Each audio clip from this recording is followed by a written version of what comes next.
Hello students, आज हम 8th class में एक्सरसाइज 3.4 करेंगे। तो एक्सरसाइज 3.4 में पहले क्वेश्चन में बताना है कि हमें कि ट्रू है कि फॉल्स है। तो सबसे पहले कह रहा है ऑल रेक्टेंगल्स आर स्क्वायर। तो ये भाई फॉल्स है। क्यों? क्योंकि स्क्वायर्स की चारों साइड्स इक्वल होती है, जबकि रेक्टेंगल की दो साइड से इक्वल होती हैं। नेक्स्ट पार्ट में कह रहा है ऑल रोम्बस आर पैरेललोग्राम्स। तो ये ट्रू है, क्योंकि in rhombus opposite angles are equal and diagonal से इंटरसेक्ट एट मिड पॉइंट। और यही पैरेललोग्राम में होता है। पैरेललोग्राम में भी डायगोनल होते हैं, वो बाइसेक्ट करते हैं और अपोजिट साइड इक्वल होती हैं, इसलिए ये ट्रू होगा। सी पार्ट में कह रहा है all squares are rhombus and also rectangle. तो ये ट्रू है, लेकिन ये सिर्फ किसके ऊपर है? रोम्बस के ऊपर है, क्योंकि स्क्वायर्स की भी सभी साइड्स इक्वल होती हैं।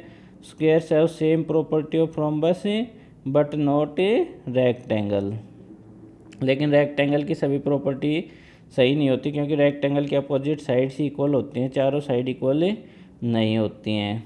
उसके बाद कह रहा है डी पार्ट में all squares are not parallelogram. तो ये फॉल्स है, क्योंकि since all squares have the same property of parallelograms.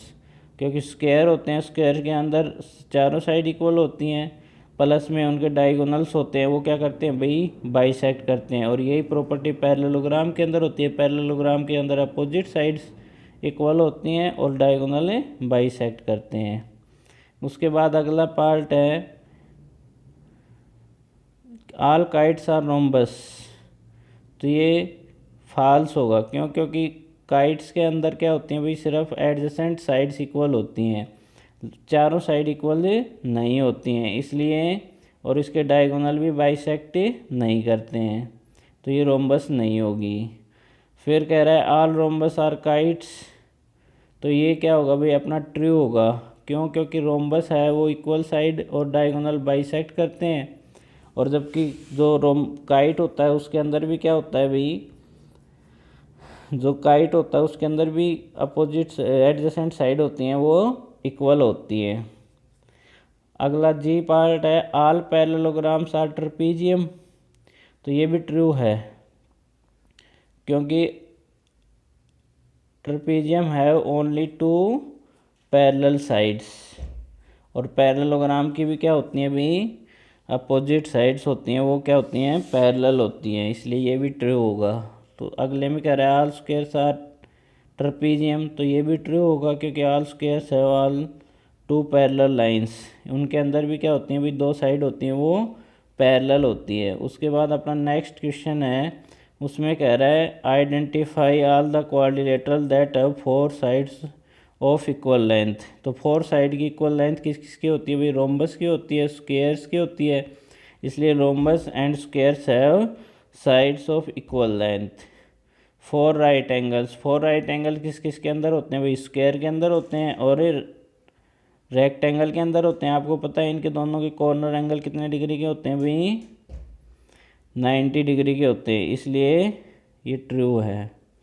फिर अगले क्वेश्चन में क्या कह रहा है? नेक्स्ट क्वेश्चन में कि explain how a square is के क्वाड्रिलेटरल। तो स्क्वायर क्वाड्रिलेटरल क्यों होता है? क्योंकि भाई स्क्वायर के अंदर भी फोर साइड्स होती हैं और क्वाड्रिलेटरल के अंदर भी फोर साइड्स होती हैं, इसलिए ये क्वाड्रिलेटरल है। Second, a parallelogram. पैरेललोग्राम क्यों होता है भाई? Square is parallelogram since it contains both sides of both pair of opposite sides equal. इसके जो दोनों अपोजिट साइड्स होती हैं वो इक्वल होती हैं। क्यों? क्योंकि इसके चारों साइड इक्वल होती हैं, तो दो तो अपने आप ही हो जाएंगी। अगला कह रहा है ये रोम्बस। रोम्बस क्यों होती है भाई? क्योंकि रोम्बस स्क्वायर क्यों होता है? क्योंकि स्क्वायर की चारों साइड इक्वल होती हैं और डायगोनल होते हैं, वो 90 डिग्री पे बाइसेक्ट करते हैं, इसलिए एक रोम्बस भी होगा।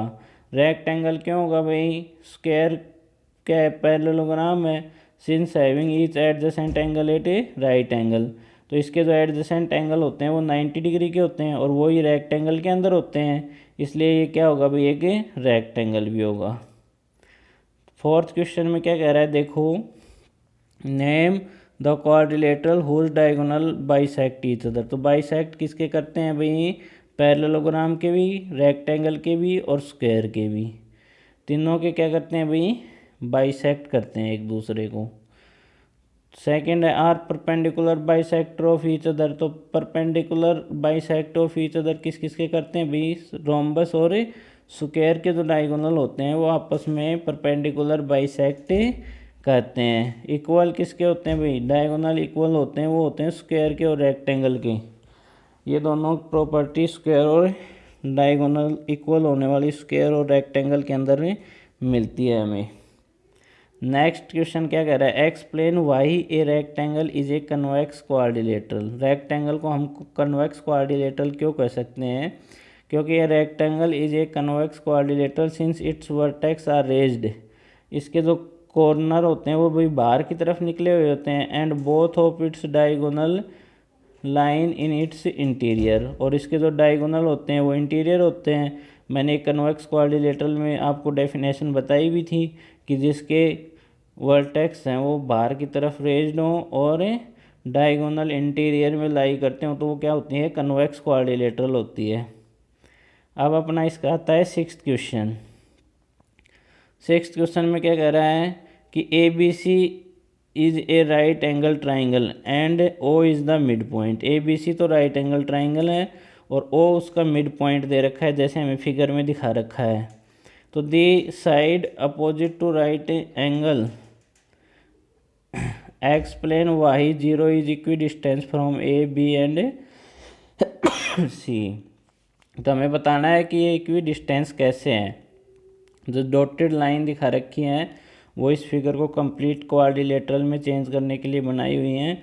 अब इनकी सहायता से हमें ये दिखाना है कि ये ओ है, ये ए सी का क्या है, मिड पॉइंट है। या ये भी कह सकते हैं कि ओ है वो ए से, बी से और सी से क्या रखता है, इक्वल डिस्टेंस रखता है। तो अपने पास इसमें क्या है, since to right angle make a rectangle. हमने दोनों कॉर्नर एंगल कितने डिग्री के ले लिए, 90 डिग्री के ले लिए भाई, बी और डी। तो where O is equi distance from point A B and C. तो जब O B A B and C से इक्वी डिस्टेंस है तो and D because O is the mid point of two diagonals of a rectangle. और हमने बताया है कि रेक्टेंगल के जो डायगोनल हैं वो बाइसेक्ट करते हैं, इसलिए क्या होगा भाई, ये तीनों दूरियां हैं वो आपस में क्या होंगी, इक्वल होंगी। क्यों होंगी, क्योंकि आपको पता है ये बाइसेक्ट करने के साथ साथ आपको पता है जो रेक्टेंगल होता है उसके डायगोनल इक्वल भी होते हैं। तो जब वो इक्वल होते हैं तो उनके हाफ पार्ट भी इक्वल होंगे, इसलिए ये क्या हो जाएगा, इक्वी डिस्टेंस हो जाएगा। Since A C and B D are equal diagonal and intersect at a mid point, so O is the equi distance from A and B. इसलिए तो वो इक्वी डिस्टेंस हो जाएगा ए और बी से।